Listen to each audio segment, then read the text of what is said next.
ಆತ್ಮೀಯ ವೀಕ್ಷಕರೇ, ಎಲ್ಲರಿಗೂ ಪಬ್ಲಿಕ್ ಎಜುಕೇಷನ್ ಚಾನಲ್ಗೆ ಸ್ವಾಗತ. ಈ ದಿನ ಈ ವಿಡಿಯೋದಲ್ಲಿ SSLC ಪರೀಕ್ಷೆಗೆ ಉಪಯುಕ್ತವಾಗುವಂತಹ ಪ್ರಥಮ ಭಾಷೆ ಕನ್ನಡ ಪದ್ಯ 3 ಹಲಗಲಿ ಬೇಡರು ಈ ಒಂದು ಪದ್ಯಕ್ಕೆ ಸಂಬಂಧಪಟ್ಟ ಹಾಗೆ ಪ್ರಶ್ನೋತ್ತರಗಳ ಬಗ್ಗೆ ತಿಳಿಸಿದ್ದೇನೆ. ಪರೀಕ್ಷೆಗೆ ಕೇಳಬಹುದಾದಂತಹ ಬಹುನಿರೀಕ್ಷಿತ ಪ್ರಶ್ನೆಗಳ ಬಗ್ಗೆ ಈಗ ತಿಳಿದುಕೊಳ್ಳೋಣ ಬನ್ನಿ. ಪದ್ಯ 3 ಹಲಗಲಿ ಬೇಡರು. ಪ್ರಶ್ನೆ 1, ಲಾವಣಿಗಳು ಇದು ಯಾವ ಪ್ರಕಾರದ ಸಾಹಿತ್ಯವಾಗಿದೆ? ಲಾವಣಿಗಳು ಇದು ಒಂದು ಜನಪದ ಸಾಹಿತ್ಯದ ಪ್ರಕಾರವಾಗಿದೆ. ಪ್ರಶ್ನೆ ಸಂಖ್ಯೆ 2, ವೀರತನ ಹಾಗೂ ಸಾಹಸವನ್ನು ವರ್ಣಿಸುವ ಲಾವಣಿಗಳನ್ನು ಏನೆಂದು ಕರೆಯುತ್ತಾರೆ? ವೀರತನ ಹಾಗೂ ಸಾಹಸವನ್ನು ವರ್ಣಿಸುವ ಲಾವಣಿಗಳನ್ನು ವೀರಗೀತೆಗಳು ಎಂದು ಕರೆಯುತ್ತಾರೆ. ಪ್ರಶ್ನೆ ಸಂಖ್ಯೆ 3, ಹಲಗಲಿ ಬೇಡರು ಪದ್ಯವು ಒಂದು ಲಾವಣಿ ಆಗಿದೆ. ಪ್ರಶ್ನೆ ಸಂಖ್ಯೆ 4, ಹಲಗಲಿ ಬೇಡರು ಲಾವಣಿಯನ್ನು ಇವರು ರಚಿಸಿರುವ ಕನ್ನಡ ಜಾನಪದ ಕೃತಿಗಳು ಕೃತಿಯಿಂದ ಆರಿಸಿಕೊಳ್ಳಲಾಗಿದೆ. BS ಗದ್ದಗಿಮಠ ಇವರು ಹಲಗಲಿ ಬೇಡರು ಲಾವಣಿಯನ್ನು ರಚಿಸಿರುವರು. ನೆಕ್ಸ್ಟ್ ಪ್ರಶ್ನೆ ಸಂಖ್ಯೆ 5, ಹಲಗಲಿ ಈಗ ಯಾವ ಜಿಲ್ಲೆಗೆ ಸೇರಿದೆ? ಉತ್ತರ, ಹಲಗಲಿ ಈಗ ಬಾಗಲಕೋಟೆ ಜಿಲ್ಲೆಗೆ ಸೇರಿದೆ. ನೆಕ್ಸ್ಟ್ ಪ್ರಶ್ನೆ ಸಂಖ್ಯೆ 6, ಭಾರತಕ್ಕೆ ಬ್ರಿಟಿಷರು ಬಂದ ಕಾರಣವೇನು? ಉತ್ತರ, ಬ್ರಿಟಿಷರು ಭಾರತಕ್ಕೆ ವ್ಯಾಪಾರಕ್ಕಾಗಿ ಬಂದರು.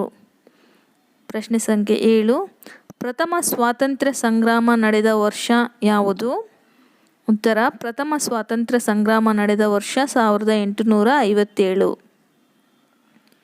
ಪ್ರಶ್ನೆ ಸಂಖ್ಯೆ 8, ಹಲಗಲಿ ಬಂಟರ ಕದನದಲ್ಲಿ ನವರಸಗಳಲ್ಲಿ ಒಂದಾದ ಯಾವ ರಸವಿದೆ?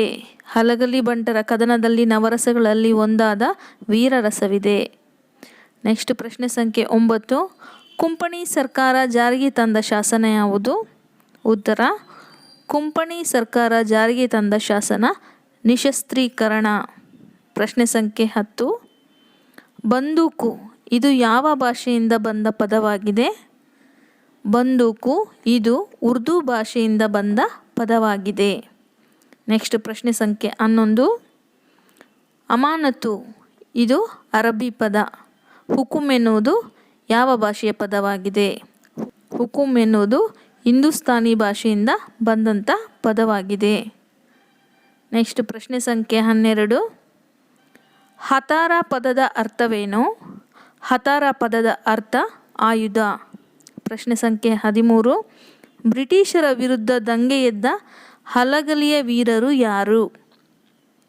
ಬ್ರಿಟಿಷರ ವಿರುದ್ಧ ದಂಗೆ ಎದ್ದ ಹಲಗಲಿಯ ವೀರರ ಹೆಸರು ರಾಮ, ಬಾಲ, ಹನುಮ, ಜಡಗ.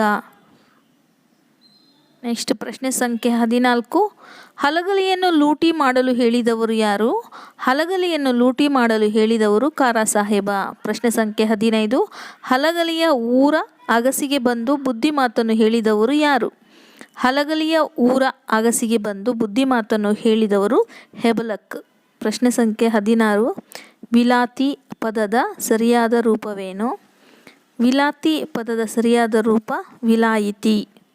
ಪ್ರಶ್ನೆ ಸಂಖ್ಯೆ 17, ಲಾವಣಿಕಾರ ಅಂಕಿತಗೊಳಿಸಿರುವ ದೈವ ಯಾವುದು? ಲಾವಣಿಕಾರ ಅಂಕಿತಗೊಳಿಸಿರುವ ದೈವ ಕಲ್ಮೇಶ. ನೆಕ್ಸ್ಟ್ ಪ್ರಶ್ನೆ ಸಂಖ್ಯೆ 18, ಈ ಪ್ರಶ್ನೆ ತತ್ಸಮ ತದ್ಭವಕ್ಕೆ ಸಂಬಂಧಪಟ್ಟಿದ್ದಾಗಿದೆ. ದ್ಯೂತ ಜೂಜು, ಪಾದುಕ ಇದಕ್ಕೆ ಉತ್ತರ ಹಾವುಗೆ. ಪ್ರಶ್ನೆ ಸಂಖ್ಯೆ 19, ಇಸವಾಸ ಪದದ ಗ್ರಾಂಥಿಕ ರೂಪವೇನು? ಇಸವಾಸ ಪದದ ಗ್ರಾಂಥಿಕ ರೂಪ ವಿಶ್ವಾಸ. ಪ್ರಶ್ನೆ ಸಂಖ್ಯೆ 20, ಹನುಮ ಭೀಮ ರಾಮ ಈ ಪದ ಯಾವ ಸಮಾಸಕ್ಕೆ ಉದಾಹರಣೆಯಾಗಿದೆ? ಉತ್ತರ, ಹನುಮ ಭೀಮ ರಾಮ ಈ ಪದವು ದ್ವಂದ್ವ ಸಮಾಸಕ್ಕೆ ಉದಾಹರಣೆಯಾಗಿದೆ. ನೆಕ್ಸ್ಟ್ ಪ್ರಶ್ನೆ ಸಂಖ್ಯೆ 21, ಎಲ್ಲ ಜನರಿಗೆ ಜೋರ ಮಾಡಿ ಕಸಿದುಕೊಳ್ಳಿರಿ ಹತಾರ ಎಂದು ಹೇಳಿದವರು ಯಾರು? ಎಲ್ಲ ಜನರಿಗೆ ಜೋರು ಮಾಡಿ ಕಸಿದುಕೊಳ್ಳಿರಿ ಹತಾರ ಎಂದು ಹೇಳಿದವರು ಬ್ರಿಟಿಷರು. ಪ್ರಶ್ನೆ ಸಂಖ್ಯೆ 21, ಕಲಾದಗಿಯಿಂದ ದಂಡು ಕಳುಹಿಸಿದವರು ಯಾರು? ಕಲಾದಗಿಯಿಂದ ದಂಡು ಕಳುಹಿಸಿದವರು ಕಾರಾ ಸಾಹೇಬ. ನೆಕ್ಸ್ಟ್ ಪ್ರಶ್ನೆ ಸಂಖ್ಯೆ 22, ಲಾವಣಿಕಾರರ ಪ್ರಕಾರ ಸಿಟ್ಟಿನ ಮಂದಿ ಇವರು.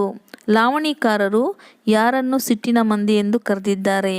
ಉತ್ತರ: ಹಲಗಲಿಯ ಬಂಟರನ್ನು ಲಾವಣಿಕಾರರು ಸಿಟ್ಟಿನ ಮಂದಿ ಎಂದು ಕರೆದಿದ್ದಾರೆ. ಪ್ರಶ್ನೆ ಸಂಖ್ಯೆ 23. ಹಲಗಲಿ ಬೇಡರು ಪದ್ಯದಲ್ಲಿ ಒಳಗಿನ ಮಂದಿ ಎಂದರೆ ಯಾರು? ಉತ್ತರ: ಹಲಗಲಿ ಬೇಡರು ಪದ್ಯದಲ್ಲಿ ಒಳಗಿನ ಮಂದಿ ಎಂದರೆ ಹಲಗಲಿ ಜನರು. ಪ್ರಶ್ನೆ ಸಂಖ್ಯೆ 24. ಒಳಗಿನ ಮಂದಿ ಗೂಡು ಹೊಡೆದ ರೀತಿ ಇದು. ಉತ್ತರ: ಮುಂಗಾರಿನ ಸಿಡಿಲ ಸಿಡಿದಂಗ. ಪ್ರಶ್ನೆ ಸಂಖ್ಯೆ 25. ಸಕ್ಕರೆ ಪದದ ತದ್ಭವ ರೂಪವೇನು? ಸಕ್ಕರೆ ಪದದ ತದ್ಭವ ರೂಪ ಶರ್ಕರ. ಪ್ರಶ್ನೆ ಸಂಖ್ಯೆ 26. ವಿಶ್ವಾಸ ಪದದ ವಿರುದ್ಧಾರ್ಥಕ ಪದವೇನು? ವಿಶ್ವಾಸ ಪದದ ವಿರುದ್ಧಾರ್ಥಕ ಪದ ಅವಿಶ್ವಾಸ. ಪ್ರಶ್ನೆ ಸಂಖ್ಯೆ 27. ಸಿಡಿಲ ಸಿಡಿದಾಂಗ ಗುಂಡು ಸುರಿದಾವ ಇಲ್ಲಿರುವ ಅಲಂಕಾರ ಯಾವುದು? ಸಿಡಿಲ ಸಿಡಿದಾಂಗ ಗುಂಡು ಸುರಿದಾವ ಇಲ್ಲಿರುವಂತಹ ಅಲಂಕಾರ ಉಪಮಾಲಂಕಾರ. ಪ್ರಶ್ನೆ ಸಂಖ್ಯೆ 28. ಹಲಗಲಿ ಬೇಡರು ಲಾವಣಿಯನ್ನು ಡಾಕ್ಟರ್ BS ಗದ್ದಗಿಮಠ ಅವರ ಈ ಕೃತಿಯಿಂದ ಆಯ್ಕೆ ಮಾಡಿಕೊಳ್ಳಲಾಗಿದೆ. ಯಾವ ಕೃತಿಯಿಂದ ಆಯ್ಕೆ ಮಾಡಿಕೊಳ್ಳಲಾಗಿದೆ? ಉತ್ತರ: ಕನ್ನಡ ಜನಪದ ಗೀತೆಗಳು ಎಂಬ ಕೃತಿಯಿಂದ ಹಲಗಲಿ ಬೇಡರು ಲಾವಣಿಯನ್ನು ಆಯ್ಕೆ ಮಾಡಿಕೊಳ್ಳಲಾಗಿದೆ. ಪ್ರಶ್ನೆ ಸಂಖ್ಯೆ 29. ಆಂಗ್ಲರು ಭಾರತೀಯರ ಮೇಲೆ ಹೊರಡಿಸಿದ ಹಲಗಲಿ ಕದನಕ್ಕೆ ಕಾರಣವಾದ ಆದೇಶ ಯಾವುದು? ಉತ್ತರ: ಆಂಗ್ಲರು ಭಾರತೀಯರ ಮೇಲೆ ಹೊರಡಿಸಿದ ಹಲಗಲಿ ಕದನಕ್ಕೆ ಕಾರಣವಾದಂತಹ ಆದೇಶ ನಿಶಸ್ತ್ರೀಕರಣ. ಪ್ರಶ್ನೆ ಸಂಖ್ಯೆ 30. ನಿಶಸ್ತ್ರೀಕರಣ ಕಾಯ್ದೆಯ ಪ್ರಮುಖ ಅಂಶಗಳು ಯಾವುವು? ಉತ್ತರ: ನಿಶಸ್ತ್ರೀಕರಣ ಕಾಯ್ದೆಯ ಪ್ರಮುಖ ಅಂಶಗಳು ಯಾವುವೆಂದರೆ ಶಸ್ತ್ರಾಸ್ತ್ರಗಳನ್ನು ಬಳಸಲು ಬ್ರಿಟಿಷರ ಅನುಮತಿ ಬೇಕು ಮತ್ತು ಭಾರತೀಯರು ತಮ್ಮ ಆಯುಧಗಳನ್ನು ಸರ್ಕಾರಕ್ಕೆ ಒಪ್ಪಿಸಬೇಕು. ಇವು ನಿಶಸ್ತ್ರೀಕರಣ ಕಾಯ್ದೆಯ ಪ್ರಮುಖ ಅಂಶಗಳಾಗಿವೆ. ನೆಕ್ಸ್ಟ್ ಪ್ರಶ್ನೆ ಸಂಖ್ಯೆ 31. ದಂಗೆ ಎದ್ದ ಹಲಗಲಿ ವೀರರು ಯಾವ ಬ್ರಿಟಿಷ್ ಅಧಿಕಾರಿಯನ್ನು ಕೊಂದರು? ಉತ್ತರ: ದಂಗೆ ಎದ್ದ ಹಲಗಲಿ ವೀರರು ಹೆಬಲಕ್ ಎಂಬ ಬ್ರಿಟಿಷ್ ಅಧಿಕಾರಿಯನ್ನು ಕೊಂದರು. ಪ್ರಶ್ನೆ ಸಂಖ್ಯೆ 32. ಕಾರಾ ಸಾಹೇಬ ಹಲಗಲಿಯ ಬೇಡರನ್ನು ಹತ್ತಿಕ್ಕಲು ಎಲ್ಲಿಂದ ದಂಡು ಕರೆಸಿದನು? ಉತ್ತರ: ಕಾರಾ ಸಾಹೇಬ ಹಲಗಲಿಯ ಬೇಡರನ್ನು ಹತ್ತಿಕ್ಕಲು ದಂಡನ್ನು ಕಲಾದಗಿ ಇಂದ ಕರೆಸಿದನು. ಪ್ರಶ್ನೆ ಸಂಖ್ಯೆ 34. ಹಲಗಲಿ ಬೇಡರು ಲಾವಣಿಯಲ್ಲಿ ಈಸ್ಟ್ ಇಂಡಿಯಾ ಕಂಪನಿಯ ಯಾವ ನಡವಳಿಕೆ ವ್ಯಕ್ತವಾಗಿದೆ? ಉತ್ತರ: ಹಲಗಲಿ ಬೇಡರು ಲಾವಣಿಯಲ್ಲಿ ಈಸ್ಟ್ ಇಂಡಿಯಾ ಕಂಪನಿಯ ಭಾರತೀಯರ ಮೇಲಿನ ದೌರ್ಜನ್ಯ ನಡವಳಿಕೆ ವ್ಯಕ್ತವಾಗಿದೆ. ಪ್ರಶ್ನೆ ಸಂಖ್ಯೆ 35. ಶಿಷ್ಟ ಸಾಹಿತ್ಯಕ್ಕೆ ಮೂಲ ಪ್ರೇರಣೆಯಾದ ಸಾಹಿತ್ಯ ಯಾವುದು? ಉತ್ತರ: ಶಿಷ್ಟ ಸಾಹಿತ್ಯಕ್ಕೆ ಮೂಲ ಪ್ರೇರಣೆಯಾದ ಸಾಹಿತ್ಯ ಜನಪದ ಸಾಹಿತ್ಯ. ಪ್ರಶ್ನೆ ಸಂಖ್ಯೆ 36. ಬ್ರಿಟಿಷ್ ಸರ್ಕಾರ ನಿಶಸ್ತ್ರೀಕರಣ ಕಾಯ್ದೆಯನ್ನು ಜಾರಿಗೆ ತರಲು ಮೂಲ ಕಾರಣವೇನು? ಉತ್ತರ: ಬ್ರಿಟಿಷ್ ಸರ್ಕಾರ ನಿಶಸ್ತ್ರೀಕರಣ ಕಾಯ್ದೆಯನ್ನು ಜಾರಿಗೆ ತರಲು ಮೂಲ ಕಾರಣ ಸಿಪಾಯಿ ದಂಗೆ. ಪ್ರಶ್ನೆ ಸಂಖ್ಯೆ 37. ಕುಂಪಣಿ ಸರ್ಕಾರ ಎಲ್ಲಿಂದ ಹುಕುಮನ್ನು ಕಳುಹಿಸಿತು? ಕುಂಪಣಿ ಸರ್ಕಾರ ಬ್ರಿಟನ್ನ ಕುಂಪಣಿ ಕಚೇರಿಯಿಂದ ಹುಕುಮನ್ನು ಕಳುಹಿಸಿತು. ಪ್ರಶ್ನೆ ಸಂಖ್ಯೆ 38. ಕುಂಪಣಿ ಸರ್ಕಾರ ಯಾವುದನ್ನು ಕಸಿದುಕೊಳ್ಳಬೇಕೆಂದು ಆದೇಶ ಹೊರಡಿಸಿತು? ಉತ್ತರ: ಜನರಿಗೆ ಜೋರು ಮಾಡಿ ಹತಾರ ಕಸಿದುಕೊಳ್ಳಲು. ಹತಾರ ಅಂದರೆ ಆಯುಧ. ನೆಕ್ಸ್ಟ್ ಪ್ರಶ್ನೆ ಸಂಖ್ಯೆ 39. ರಾಮ, ಬಾಲ, ಹನುಮ, ಜಡಗ ಮುಂತಾದ ವೀರರು ಹಲಗಲಿ ಜನರಿಗೆ ಏನೆಂದು ಅಭಯ ನೀಡಿದರು? ಉತ್ತರ: ರಾಮ, ಬಾಲ, ಹನುಮ, ಜಡಗ ಮುಂತಾದ ವೀರರು ಹಲಗಲಿ ಜನರಿಗೆ ಶಸ್ತ್ರಾಸ್ತ್ರ ನೀಡಬೇಡಿ, ಹೋರಾಡಿ, ನಿಮಗೆ ನಮ್ಮ ಬೆಂಬಲವಿದೆ ಎಂಬ ಅಭಯ ನೀಡಿದರು. ಪ್ರಶ್ನೆ ಸಂಖ್ಯೆ 31. ಶಸ್ತ್ರಾಸ್ತ್ರಗಳನ್ನು ಕಂಪನಿ ಸರ್ಕಾರಕ್ಕೆ ಒಪ್ಪಿಸಬೇಕೆಂದು ಸರ್ಕಾರಿ ಅಧಿಕಾರಿಗಳು ಕೇಳಲು ಬಂದಾಗ ಹಲಗಲಿ ಬೇಡರು ಏನು ಮಾಡಿದರು? ಉತ್ತರ: ಶಸ್ತ್ರಾಸ್ತ್ರಗಳನ್ನು ಕಂಪನಿ ಸರ್ಕಾರಕ್ಕೆ ಒಪ್ಪಿಸಬೇಕೆಂದು ಸರ್ಕಾರಿ ಅಧಿಕಾರಿಗಳು ಕೇಳಲು ಬಂದಾಗ ಹಲಗಲಿ ಬೇಡರು ಕಾರಾಕೂನನ ಕಪಾಳಕ್ಕೆ ಬಡಿದರು. ಪ್ರಶ್ನೆ ಸಂಖ್ಯೆ 32. ಸಾಹೇಬನು ತನ್ನ ಮುಂಗೈಯನ್ನು ಕಟ್ಟನೆ ಕಡಿದುಕೊಳ್ಳಲು ಕಾರಣವೇನು? ಉತ್ತರ: ಹಲಗಲಿ ಬೇಡರು ಕಾರಾಕೋನನ ಕಪಾಳಕ್ಕೆ ಹೊಡೆದದ್ದು ಇದಕ್ಕೆ ಕಾರಣವಾಗಿದೆ. ಪ್ರಶ್ನೆ ಸಂಖ್ಯೆ 33. ಕುದುರೆಯ ಮಂದಿಯೊಂದಿಗೆ ಹಲಗಲಿ ಬೇಡರು ಹೋರಾಟಕ್ಕೆ ಆರಂಭಿಸಿದಾಗ ಅವರು ಸರ್ಕಾರಕ್ಕೆ ಏನೆಂದು ಕಾಗದ ಬರೆದರು? ಉತ್ತರ: ಕುದುರೆಯ ಮಂದಿಯೊಂದಿಗೆ ಹಲಗಲಿ ಬೇಡರು ಹೋರಾಟಕ್ಕೆ ಆರಂಭಿಸಿದಾಗ ಅವರು ಸರ್ಕಾರಕ್ಕೆ ಬೇಗ ದಂಡು ಬರಲಿ ಎಂದು ಕಾಗದ ಬರೆದರು. ಸಂಖ್ಯೆ 34. ಬ್ರಿಟಿಷರ ಸೈನಿಕರು ಹಲಗಲಿ ಬೇಡರ ಮೇಲೆ ಕರುಣೆ ಇಲ್ಲದಂತೆ ಹೇಗೆ ಆಕ್ರಮಣ ಮಾಡಿದರು? ಉತ್ತರ: ಬ್ರಿಟಿಷರ ಸೈನಿಕರು ಹಲಗಲಿ ಬೇಡರ ಮೇಲೆ ಕರುಣೆ ಇಲ್ಲದಂತೆ ಎಲ್ಲರನ್ನೂ ನಡುವೆ ಹಾಕಿಕೊಂಡು ಗುಂಡು ಹಾರಿಸಿದರು. ಪ್ರಶ್ನೆ ಸಂಖ್ಯೆ 35. ನಿಮಗೆ ಅವಕಾಶ ಕೊಡುತ್ತೇವೆ, ನಮ್ಮ ಮಾತನ್ನು ಕೇಳಿ ಎಂದು ಬುದ್ಧಿ ಮಾತು ಹೇಳಿದ ಬ್ರಿಟಿಷ್ ಅಧಿಕಾರಿ ಯಾರು? ಉತ್ತರ: ನಿಮಗೆ ಅವಕಾಶ ಕೊಡುತ್ತೇವೆ, ನಮ್ಮ ಮಾತನ್ನು ಕೇಳಿ ಎಂದು ಬುದ್ಧಿ ಮಾತು ಹೇಳಿದ ಅಧಿಕಾರಿ ಹೆನ್ರಿ ಹ್ಯಾವ್ಲಾಕ್. ಪ್ರಶ್ನೆ ಸಂಖ್ಯೆ 36. ಸಾಹೇಬನು ಜಡಗನ ಗುಂಡಿಗೆ ಬಲಿಯಾದಾಗ ಬೆಂಕಿ ಚೂರಾದವರು ಯಾರು? ಉತ್ತರ: ಸಾಹೇಬನು ಜಡಗನ ಗುಂಡಿಗೆ ಬಲಿಯಾದಾಗ ಬೆಂಕಿ ಚೂರಾದವನು ಕಾರಾ ಸಾಹೇಬ. ಪ್ರಶ್ನೆ ಸಂಖ್ಯೆ 37. ಕಾರಾ ಸಾಹೇಬ ಎಂದರೆ ಯಾರು?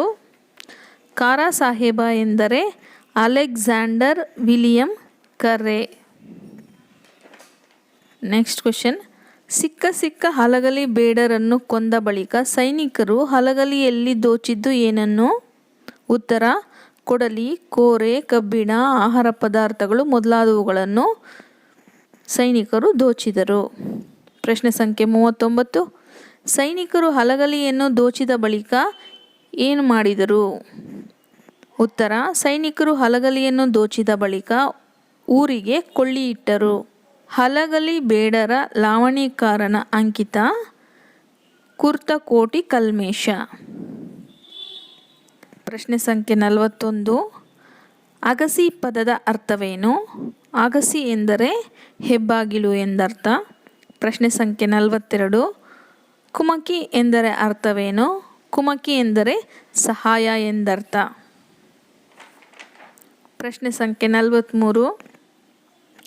ಭರಪೂರ ಪದದ ಸಮಾನಾರ್ಥಕ ಪದವೇನು? ಭರಪೂರ ಪದದ ಸಮಾನಾರ್ಥಕ ಪದ ಪ್ರವಾಹ. ಪ್ರಶ್ನೆ ಸಂಖ್ಯೆ 44. ಜಲದ ಪದದ ಅರ್ಥವೇನು? ಜಲದ ಎಂಬ ಪದದ ಅರ್ಥ ತೀವ್ರ. ಪ್ರಶ್ನೆ ಸಂಖ್ಯೆ 45.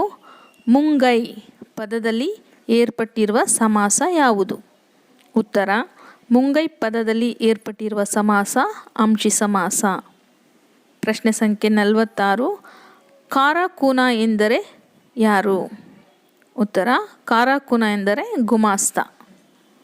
ನೆಕ್ಸ್ಟು ಪ್ರಶ್ನೆ ಸಂಖ್ಯೆ 47. ಟಾರಾ ಎಂದರೆ ಏನು? ಟಾರಾ ಎಂದರೆ ನಾಶ ಎಂದರ್ಥ. ಪ್ರಶ್ನೆ ಸಂಖ್ಯೆ 48. ಕಳುವ್ಯಾರೆ ಪದದ ಗ್ರಾಂಥಿಕ ರೂಪವೇನು? ಉತ್ತರ: ಕಳುವ್ಯಾರೆ ಪದದ ಗ್ರಾಂಥಿಕ ರೂಪ ಕಳುಹಿಸಿದ್ದಾರೆ. ಇವಿಷ್ಟು ಸಹ ಹಲಗಲಿ ಬೇಡರು ಪದ್ಯಕ್ಕೆ ಸಂಬಂಧಪಟ್ಟ 1 ಅಂಕದ ಪ್ರಶ್ನೆಗಳಾಗಿವೆ. ಇದೇ ರೀತಿಯ ಉಪಯುಕ್ತ ವಿಡಿಯೋಗಳಿಗಾಗಿ ಪಬ್ಲಿಕ್ ಎಜುಕೇಷನ್ ಚಾನಲನ್ನು ವೀಕ್ಷಿಸಿ. ಧನ್ಯವಾದಗಳು.